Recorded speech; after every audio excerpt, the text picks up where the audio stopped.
The word principles, let's define it. Principle comes from the Latin noun principia. Principia means first, foremost, leading, chief, or most necessary.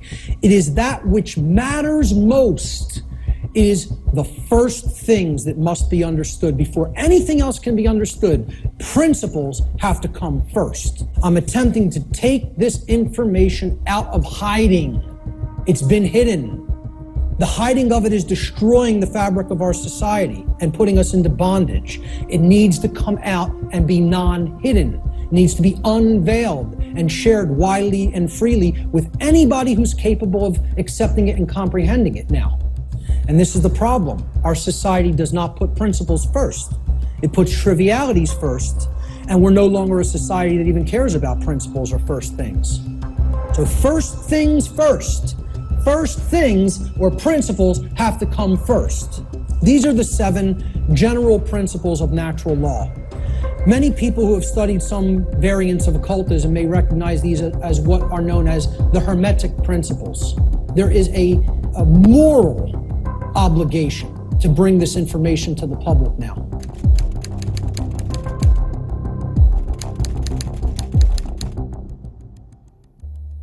The principle of mentalism states that the all, everything in creation, is actually a manifestation of mind. The all is mind.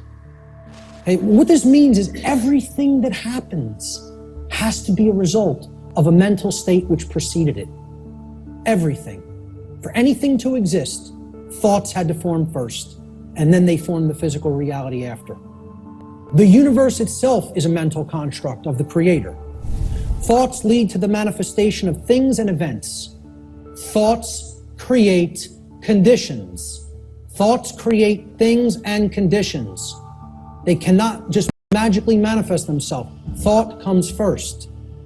Thoughts create our state of existence and the quality of our experience here on earth, ultimately. Therefore, we should be responsible for everything that we create by being responsible for that which we think. Because the thought processes are what are driving the behaviors. People behave the way they do because they have certain belief systems embedded in the mind and running like a program. Their thoughts and their emotions are driving their actions. So the behavior is not magically suddenly going to just change. The thoughts and emotions have to change because they're the driving force behind the behavior. That's when reality will change. See, people don't want to hear that, once again. They don't want to hear, if you want to change reality, you, yourself, have to change the way you think. Because the way you think is not conducive to the requirements for getting what you say you want. They're doing the exact opposite of that in many cases. So that's the principle of mentalism. The principle of correspondence states that that which is above is similar or like to that which is below. So what this means is that which is below, and that which is below is like to that which is above. It's a mirror, okay? The above is like the below is like the above, all right? The above, in this case, is the macrocosm, okay? The laws of the very large things, okay? The laws that govern the creation which we consider is seemingly outside of ourselves. So the macrocosm, or the very large, the totality of everything, and the microcosm, which is the very small, or the individuated units that comprise the whole in their aggregate, okay? They are reflections of each other. They cannot be separated from each other. As one goes, the other goes. The universe is actually a holographic system. It's a hologram is an image, okay? You pass a laser through it, and it then projects a 3D image, okay? It's like a flat image, and it projects a 3-dimensional image. But the aspect, why they call it a holo, like holistic hologram, holistic image, is if you break a hologram into multiple components by cutting it.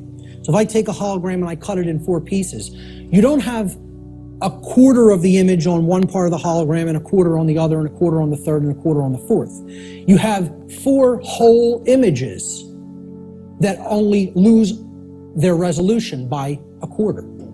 So,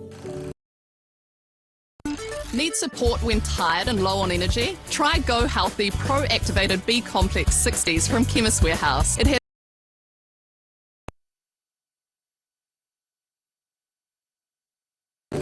everything is contained in all the smaller parts, okay? That's like the reality that we're living in. Our universe is a holographic one. So the universe is inside the individual. And the entire universe is like an individual. They're reflections of each other. The other part of the principle of correspondence is that our reality is also fractal in nature. Now, if you studied fractals, these are self-similar mathematical generated patterns. Okay, we see this through things like Fibonacci sequence in mathematics, and this is repeated endlessly throughout nature. You look at the structure of the atom, and it's similar to the structure of the solar system, which is similar to the structure of the galaxy. They work the same way. They look the same. You pull back enough, you'll keep seeing the same pattern repeat. So, the universe is both holographic, meaning that the whole is contained in the parts, and vice versa, and it is fractal or self-similar across all scales of its existence. That's the principle of correspondence. The principle of vibration simply states that there is no such thing as rest, as dead or non-motion, okay? Death, in that sense, is an illusion, because true death would be the cessation of all motion and energy. There is no such thing. It doesn't exist. You cannot go anywhere in creation where something is at complete rest. Everything moves, everything vibrates, and at the most fundamental level, the universe and every single thing which comprises it is ultimately pure vibratory energy that is manifesting itself in different ways, different frequencies, different vibratory forms. The universe has no true solidity as such, as we imagine solidity at the macrocosmic level. Matter is merely energy in a state of vibration. So nothing is truly solid. You know, it's again, like we say, we are spirit having a human experience. The whole universe is spiritual, having a experience in solidity. All right, that's how you have to look at the principle of vibration. The principle of polarity states that everything has a dual nature to it. There are polarities in everything that exists, okay? Everything has poles, everything has its pair of opposites. However, opposites, they are identical in nature, but they're different in degree. So let me give you an example of what that means. Are hot and cold really opposites? Or can we simply look at them as the presence of heat energy or the absence of heat energy? Meaning that they're the same thing, energy, and whether it's concentrated in a specific area, which would make it hot, or whether it's absent from a specific area, which would make it cold, okay? That's what hot and cold are at the fundamental level. At our level of perception, they're opposites, but at the fundamental level, they're the same thing, energy or lack thereof. Extremes can meet and blend and, you know, play with each other, like as depicted in the yin-yang symbol, masculine and feminine. They need to be blended. And at some level of reality, everything that is seemingly contradictory may be reconciled. Now again, I stress the term at some level. At the unified field level, everything is consciousness, pure consciousness. However, at this level, there are differences in consciousness. At this level, there are things that are taking place that we need to understand. At this level, there are things that we need to set right and rectify, because it does matter. It does matter. So, again, be careful with some of the new age-isms that get put out there. Yes, can all paradoxes be reconciled? At some level. In this realm, we need to have our feet on the ground in the physical domain. Let's look at the principle of rhythm. Everything flows out and in. Everything has its tides. All things rise and fall. Okay, so everything has a rhythm to it or a swing to it. There's tendencies that exist in energy. The pendulum swing manifests in everything that we undergo everything we perceive. The measure of the swing to the right is the measure of the swing to the left. It's just an opposite. It's perceived as an opposite. Rhythm will compensate. Now, how this should be understood when we are talking about natural law is many people will say, well, that's just the way the tendency is moving us. It's just the way the tide is taking us, right? But that's not really accurate. Okay? We can't look at these things as that the rhythms are set in stone and it has to be this way now, right? One of the things that a lot of the Hermetic tradition taught regarding these laws, these principles, were they can be overcome by higher levels of consciousness. Okay? This one was one of them. Rhythm is a principle that is a tendency for something to swing a certain way. Let's look at it as you have a boat. You want to row the boat out to sea, right? You have to get past the tide. You have to get past the breakers and the waves. And if that tide's really strong at high tide, it's going to be very much more difficult. You're going to have to expend more energy to get it out to sea. If, however, you were taking it when the current's moving out to sea, okay, there's a flow that's moving outward deeper into the ocean, and you start rowing that boat then, you're going to be able to do it much more easily. Okay, so if there's winds pushing along a plane, it's going to have to expend less energy. It's going to get there more quickly, okay, because it's adding to the energy. If, however, you're flying against the wind, you got to expend a lot more energy. It's just a tendency. You can still get to where you want to go. You may just have to exert more effort. So that's the principle of rhythm. This is the principle here in natural law that most fits in with how I'm using the term natural law today, cause and effect. Many people, again in the New Age community, don't want to believe that there's causes and effects, and that effects are driven by causes that, come first and then manifest conditions. So the principle of cause and effect simply states that every cause has its effect and every effect has its cause. Every single thing that occurs happens according to law, all right? Chance is a name for law, a law not recognized.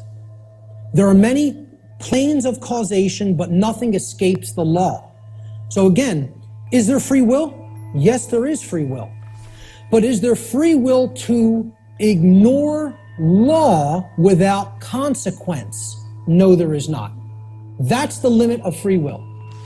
Free will is operating within boundary conditions that I'm referring to as natural law. It's a series of laws, actually, okay? Free will operates within these parameters or boundary conditions that cannot be exceeded or gone beyond without consequence. Oh yeah, you can break natural law. Yes, you can break it, but you cannot break it without consequence. You cannot break it without consequence. Negative consequence. And that's why this body of knowledge has in the past been referred to as consequentialism. It is the knowledge of how consequences are generated by our free will decision-making processes within the boundaries of natural law. Will the effect happen immediately? No, it will not happen immediately. There is a time lag. You set the cause into motion, the universe is going to intelligently bring to you, through a rearrangement of all the dynamics that it needs to rearrange, the effect of what you've generated by setting that cause into motion. And there is a time gap between the cause going into place and the effect coming around and hitting you. This is why the pattern recognition of cause and effect is more difficult, because it is separated by a time lag, by what we perceive as linear time. Now, if you did a wrong to somebody and immediately you were stung by a wasp, every single time you did a wrong to somebody, it showed up and bit you immediately within 2 seconds of you hurting somebody, stealing from somebody, lying to somebody, etc. Would you start to connect the stinging to the wrong that you did? I think most people would see the pattern. They would recognize the pattern. But since that doesn't happen, and there's a time lag to experiencing something harmful to ourselves once we do something harmful to other people, it's very difficult for people to see the connection through the time lag. So this is ultimately going to come back and bite us, and what we set into motion is going to actually topple over onto us if we don't change our thoughts, emotions, and behaviors. The next thing that needs to be understood is the two planes. All right, there's the plane of effects, and then there's the plane of causes. No power to affect any change lies on the plane of effects, which is the physical manifested reality. Again, what already is, nothing can be done about. What already is, you cannot change. You cannot change the past. You can change what it is starting now and make sure that it gets changed in the future. But right now, what is the truth, and all you could do is accept that or reject it. You can't change the past. So the physical world that is manifested up to this point happened because of things that occurred in the past. The causes happened in the past. Nothing you can do about that right now. The plane of effects, or the physical world, is where manifested realities have already occurred, have already taken shape, have already formed due to their underlying causal factors. The plane of effects constitutes that which has already occurred. As such, no power to affect change lies here, because that which has already occurred cannot unoccur. That which has occurred can't undo itself. It happened, it's already done. It has become that which is, or truth. Human consciousness seems to be trapped upon the plane of effects, meaning that humanity as a whole remains ignorant of the underlying causes which they themselves have set into motion and which lead to self-inflicted suffering in their lives. So if you're trapped at this level, what you're doing is you're looking at the symptoms, and you're stuck looking at the symptoms. So let's look at the plane of causality. This is the other plane. This is the mental realm, the mental world. Again, according to the law of mentalism, the first principle of natural law, everything that manifests must first manifest in mind before it can manifest physically. So again, if the plane of causality is the mental world that's generating the causes in mind, okay, everything is happening there first, and then it is trickling down to the physical domain. It is manifesting in the physical domain only after it has manifested in the mental world. Do your in-ear headphones keep falling out? Looking for a premium listening experience without sacrificing sound and comfort? Introducing the Modern Sound Hook earphones. These earphones produce amazing sound quality to give you a rich listening experience. The unique light-as-air design allows you to enjoy your music, podcasts, and calls without compromising on comfort. Featuring superior noise reduction so you can stay focused on what you're listening to. These premium headphones are also water and sweat resistant, making them great for yoga, running, office, driving, sports, and more. Comfortable enough to wear all day, you'll love the audio experience of Modern Sound earphones. Available in 5 different colors, so you can pick a pair that suits your style.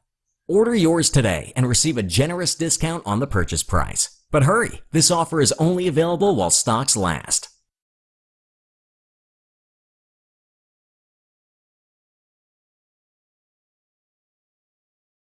Do this brilliant trick for just 15 minutes per day to get incredible abs without working out or dieting. An ingenious college athlete from Berkeley just destroyed the billion-dollar fitness industry by building a device that emulates 10,000 crunches in just a few minutes and builds a clear six-pack up to 10 times faster than regular exercise. The story began 18 months ago. David, a 22-year-old engineering student and a top athlete in his class, was training for his weightlifting championships. Just weeks before his big day, he got sick with the virus and had to take a break in his training.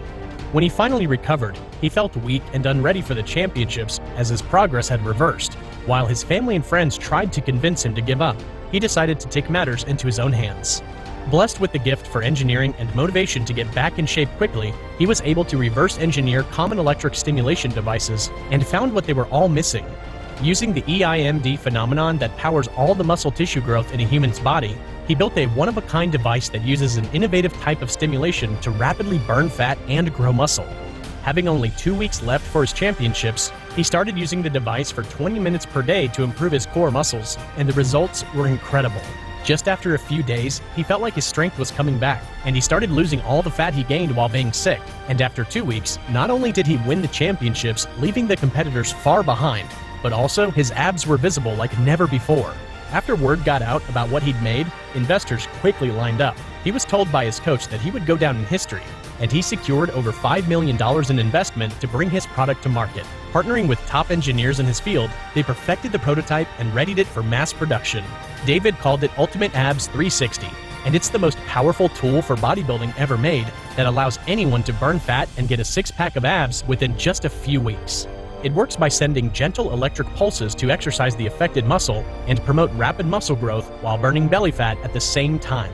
When your muscles receive the signal, they contract and flex, replicating natural muscle contractions and emulating over 10,000 crunches in just a single 15-minute session. The electric pulses not only target and stimulate the deepest core muscles, but also you can use it for your arms and legs, emulating a full-body workout. It's like hacking your body into a full-blown muscle-producing machine, but without the expensive gym subscriptions, and you can do it from the comfort of your home, work, or anywhere really.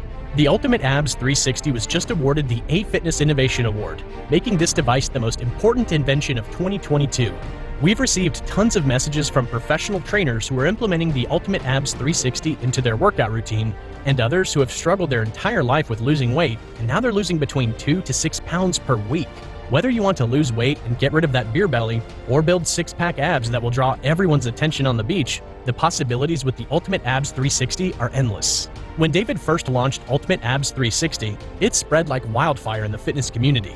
What he didn't expect was for everyone to start showing off their incredible abs all over the internet they built thanks to this device. After going viral, it sold out within the first 48 hours and quickly developed a waitlist of over 50,000 orders from all around the world.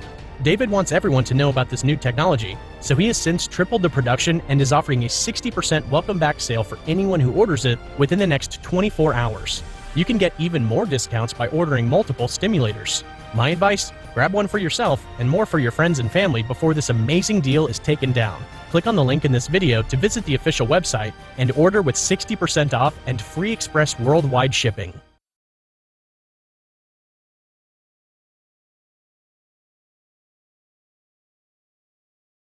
The plane of causality is where causes are set into motion prior to those causes manifesting as formed realities in the plane of effects. The final principle of the 7 principles of natural law, at least the formalized ones, are gender. Gender exists in everything. Everything has its masculine and its feminine components or principles. We've already seen that when it comes to the human brain, consciousness, worldview, etc. Gender manifests on all planes of existence: spiritual, mental, physical, everything. Very simple concept. What I want to briefly talk about is mental gender. Mental gender is the state of coexistence between the masculine and feminine aspects of the mind. Our left brain hemisphere largely facilitates the masculine aspects of the mind, or the intellect, logic, analytical thought, linear thought processes, while the right brain hemisphere largely facilitates the feminine aspect, or intuition, meaning creativity, compassion, and holistic thought processes. This next section is what I call the lost principle. This is the 8th principle of natural law, which binds all of the other principles together. It is what I would call the encapsulating principle. Okay? It's the container inside which all the other principles fit very nicely and neatly. You hear very few other researchers, even people who are studying this from the occult perspective, who are studying this from the consequentialism perspective, you very hear them incorporate the 8th and all-encompassing principle. This pattern is called something. Does anybody know what this pattern is called? The seed of life. Now, what happens from a seed? It grows. It generates something. It creates something. A seed has an outer casing, an outer shell, that if you're going to get to the inner core of it that contains all of the creative, genetic, generative material, okay, that shell has to be there and intact. You break the shell of the seed, the creative essence of the seed is going to be gone. Now, what is that principle? Here's what that principle is. It's the 8th, or what I call the lost principle. And it's the thing that has to be present in order for any change to manifest itself. And it is not what most people think of it as. Even when I tell you what this is, I guarantee you there will be an inaccurate connotative meaning for what people think this means, okay? Here's what the eighth principle is. It is known as the generative principle, or the principle which governs creation, which actually is the causal factor that goes into effect and generates the result that we say that we want. But what's the real term for it? Who can guess what the actual term, what the generative principle of creation actually is? The generative principle is care. Now, this is different than compassion. People say, why don't you use the word compassion? Because that's not what I'm talking about. It is a different concept than compassion, or even what I would describe as love. This means, what are you giving attention and helping to grow? What are you focusing upon? Because what you're focusing upon, that's what's ultimately getting generated, getting created, and growing. And this doesn't mean be ignorant of what's going on in the world and don't look at anything that's negative because you're going to feed that and give power to it. That's not what it means. That means, you know what you're feeding? In that instance, if you want to do that, you're feeding ignorance. And that's what's going to grow. Big brands, huge deals. On now at Harvey Norman. Score $25 gift card with the Vodafone V22 smartphone. Bonus gift card when you purchase this Samsung smartphone on selected Spark plans. Save $300 when you purchase this Samsung smartphone on selected Spark plans. Save over $55 on this Samsung tablet. And huge deals on JBL speakers. Like get this party box speaker for only $448. Plus 36 months interest free on Apple, Mac and iPad. On now at Harvey Norman. It's the exact opposite that the New Agers want you to believe that it is. By ignoring the negative, you are ensuring that more of it occurs. You are fueling it by ignorance, ensuring that it grows and takes over.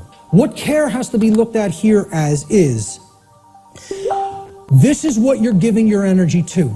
This is what you're focused upon. This is what you actually care enough about to do, to spend your time on, to put your attention on, to manifest in the world. That's what I'm talking about as care. That's what generates our experience in the aggregate. Most people don't care about what's really happening. Therefore, it is an impossibility for us in the aggregate to change the direction of energy, to change the direction of consciousness, and ultimately to get what we say we want. That's how the real law of attraction works. Here's how it actually operates. The lost principle is the dynamic of care.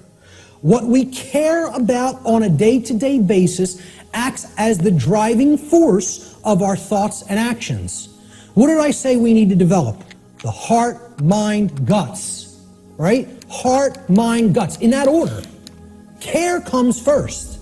You got to care enough to know, to develop the knowledge, okay? Then you got to act on it and put it into practice. Apply it. So that's the order. Heart, mind, guts. Care, knowledge, action. Those are the steps. And all three of those have to be in place. All three. That's what unity consciousness is. It's unifying thoughts, emotions, and actions. The three aspects of consciousness, such that there is no contradiction between them. Our thoughts, what we say, what we think, how we feel, and how we act are one and the same. There's no contradiction. That's unity consciousness.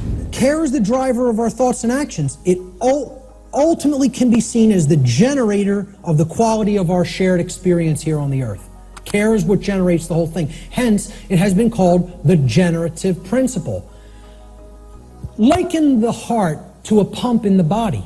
Well, what does a pump do? It's a generator. It provides energy. It moves the life force through the blood in the body. In every ancient tradition, they talked about the life force being in the blood. The heart is what pumps that through the whole physiology and enables us to continue to sustain life. Okay? The heart is the generator, it's the pump. It's the center of the being.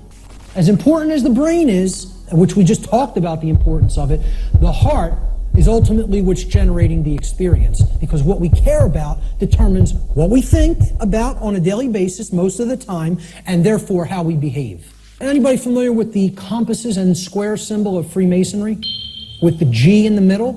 Well, that's what the G stands for at the highest level. They'll talk about many porch masons. These are the exoteric Masons that are given the teachings of the profane and they think they're in the know, okay?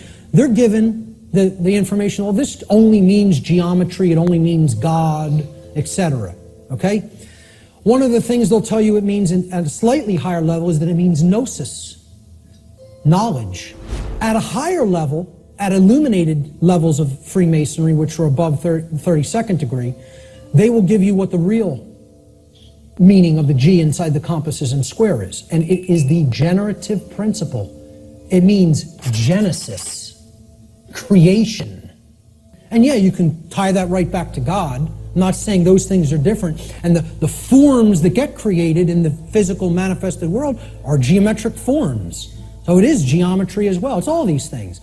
But at the highest level, it's the generative principle. That's what that G really stands for in esoteric Freemasonry.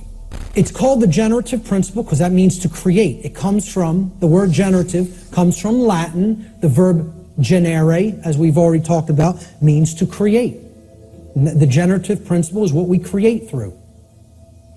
And it's lost because people don't care. They don't have care. Hence, it's the lost principle. Okay? Here's how it works, folks. What we care enough to put our will behind. So again, heart, mind, guts. Guts is the will, the action, the masculine principle. That's what gets things done ultimately in the physical domain. What we care enough to put our will behind, and that's driven by the care. That's the generator or the pump that drives the will. What we care enough to put our will behind is ultimately what gets created or manifested in our world. The world is the way that it is because most people do not care enough, even if they say, they pay lip service, okay, and say that they want things to be different. They don't care enough to actually change it through their actions. What it comes down to is preventing action. Preventing action. That's what the New Age community is designed to do. They want people inactive because the dark occultists know that the thing that is ultimately generating our reality is behavior. Action is what's generating the reality. That gets generated through what we care about because our cares and our desires drive our actions. So most people will say they want things to change, but then when you say, what are you doing to make that change happen? Not a word. Silence comes back on the other end. They don't care enough to change it through their actions. That's what the generative or lost principle is about. Until that principle is regained and people get out of their laziness and most of all get out of their cowardice. Again, in that New Age lecture, I'm talking about what it ultimately comes down to in the New Age movement, and I'll look at any New Ager in the eyes.